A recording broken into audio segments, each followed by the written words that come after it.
May the 24th, bats.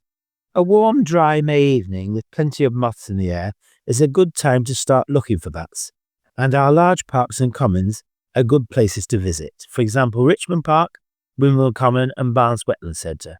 Some of these early sightings may even be bats moving their family to new summer roosting sites. Pipistrelles, noctules, or Daubenton bats are the most likely to be seen. Pipistrelles are the smallest and most common of the three. Although it is not easy to identify bats from their flight, the pipistrelle's flight is the most erratic of the three. They start to fly just before sunset and often over gardens. It is their small size and scatterbrained flight that often gives them away. The noctule is larger and has a much more determined flight with occasional dives. They tend to fly higher above the trees, commencing at sunset.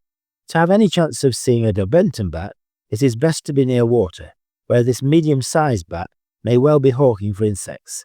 They fly fast, straight, and often low over the water, one of their favourite foods being emerging mayflies.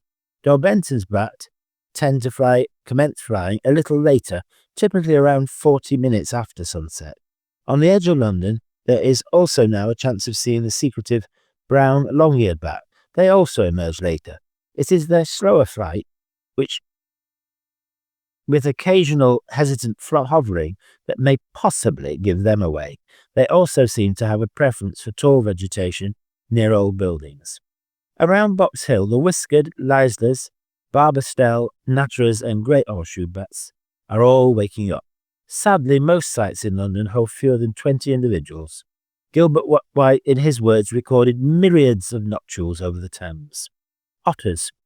Otter hunts were common around London a century ago. About 6 otter hounds would usually be used to nose out an otter. The otter would then dive into the water and be prevented from escaping by a hunting party armed with poles. The dogs were then encouraged to drag the poor creature to the bank, where it would be dispatched. At the time, anglers were hoping to exterminate the animal completely, whereas nowadays considerable efforts have been made to tempt them back. Recently, artificial wooden and concrete hulks are making some progress on this front. A dog otter may have a territory extending 25 miles along a river. Spraints, that is the otter droppings, announcing their presence, are now being found on the rivers Loddon, Wey and Blackwater. Other indicators of these nocturnal creatures are flattened areas of vegetation and muddy slides on riverbanks. Although they can give birth to their whips any month of the year, generally it is this month that is most likely.